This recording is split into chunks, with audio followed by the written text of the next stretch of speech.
నమస్తే, welcome to my channel series kitchen. ఈరోజు recipe potato capsicum curry ఎలా prepare చేసుకోవాలో చూద్దాం. ఇప్పుడు నేను చెప్పిన విధంగా మీరు ఒకసారి ట్రై చేసి చూడండి. రైస్లోకి కానీ చపాతీస్లోకి కానీ ఈ కర్రీ ఎక్సలెంట్గా ఉంటుంది.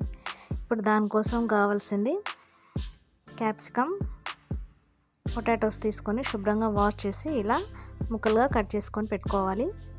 ఇప్పుడు స్టవ్ ఆన్ చేసుకొని బాండీ పెట్టుకొని 2 స్పూన్స్ ఆయిల్ వేసుకొని ఆయిల్ హీట్ అయిన తర్వాత ఇప్పుడు మనం కట్ చేసి పెట్టుకున్న ఆలు క్యాప్సికమ్ ముక్కల్ని వేసి ఆయిల్లోనే మగ్గేంత వరకు ఫ్రై చేసుకోవాలి.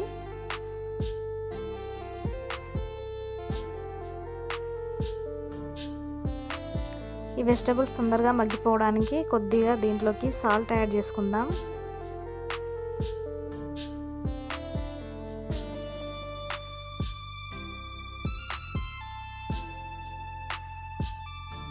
ఇలా వెజిటబుల్స్ మొత్తాన్ని ఆయిల్లో ఫ్రై చేసుకున్న తర్వాత వేరొక బౌల్లోకి తీసుకొని పక్కకు పెట్టుకోవాలి.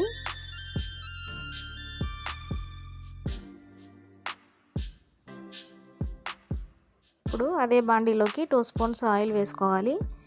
ఆయిల్ హీట్ అయిన తర్వాత 1 స్పూన్ ఆవాలు వేసుకోవాలి. ఆవాలు ఫ్రై అయిన తర్వాత దీంట్లోకి 1 స్పూన్ వరకు శనగపిండిని యాడ్ చేసుకోవాలి. స్టవ్ని సిమ్లో పెట్టుకొని శనగపిండి అడుగంటకుండా ఆయిల్లో ఫ్రై చేసుకోవాలి. ఇలా శనగపిండి యాడ్ చేయడం వల్ల కర్రీలోకి గ్రేవీ అనేది చాలా బాగుంటుంది. ఇలా 2 మినిట్స్ కలుపుకున్న తర్వాత దీంట్లోకి కట్ చేసి పెట్టుకున్న ఒక మీడియం సైజు ఉల్లిపాయ ముక్కల్ని యాడ్ చేసుకోవాలి.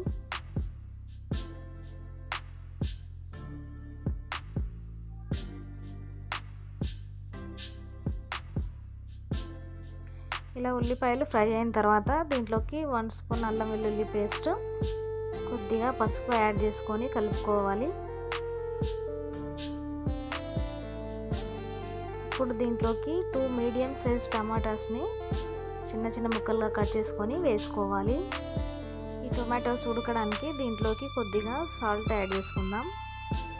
ఆల్రెడీ మనము పొటాటో క్యాప్సికమ్ ఫ్రై చేసుకునేటప్పుడు సాల్ట్ యాడ్ చేసుకున్నాం కాబట్టి ఇప్పుడు చూసుకొని లైట్గా యాడ్ చేసుకుంటే సరిపోతుంది. ఇలా టమాటోస్ మొత్తం ఉడికి సాఫ్ట్ అయిన తర్వాత దీంట్లోకి కొద్దిగా కరివేపాకు యాడ్ చేసుకోవాలి.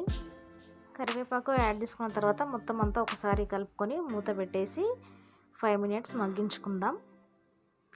5 మినిట్స్ తర్వాత టొమాటో మొత్తం మగ్గిపోయి సాఫ్ట్గా అవుతుంది. ఇప్పుడు దీంట్లోకి 2 స్పూన్స్ వరకు కారపొడి యాడ్ చేసుకోవాలి. కారపొడి యాడ్ చేసిన తర్వాత 1 స్పూన్ వరకు ధనియా పౌడర్, 1 స్పూన్ గరం మసాలా వేసి కలుపుకోవాలి. ఇప్పుడు దీంట్లోకి మనం ముందుగా ఆయిల్లో ఫ్రై చేసి పెట్టుకున్న క్యాప్సికమ్, పొటాటోని దీంట్లోకి యాడ్ చేసుకోవాలి. ఇలా యాడ్ చేసిన తర్వాత మసాలా మొత్తం కర్రీకి పట్టుకునేటట్టుగా మొత్తం అంతా ఒకసారి కలుపుకొని గ్రేవీకి సరిపడా వాటర్ యాడ్ చేసుకోవాలి. వాటర్ ఎక్కువగా యాడ్ చేయొద్దండి, మనం ఆల్రెడీ వెజిటబుల్స్ అన్నీ ఉడికించి పెట్టుకున్నాం కాబట్టి వాటర్ చూసుకొని యాడ్ చేసుకోవాలి.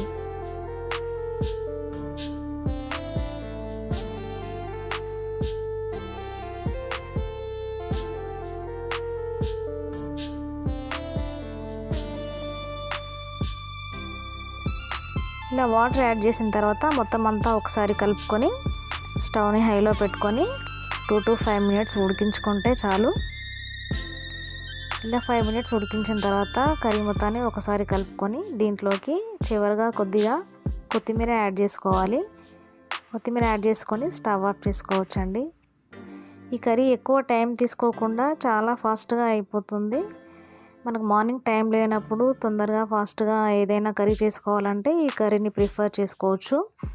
అలాగే రోటీస్లోకి కానీ రైస్లోకి కానీ ఏ కాంబినేషన్లోకైనా ఈ కర్రీ చాలా బాగుంటుంది. మీరు కూడా ఇంట్లో తప్పకుండా ట్రై చేయండి. ఎలా వచ్చిందో కామెంట్ చేయండి. ఈ వీడియోని మీకు తెలిసిన వాళ్ళకి షేర్ చేయండి. మరిన్ని వీడియోస్ కోసం నా ఛానల్ని సబ్స్క్రైబ్ చేసుకోండి. Thank you for watching.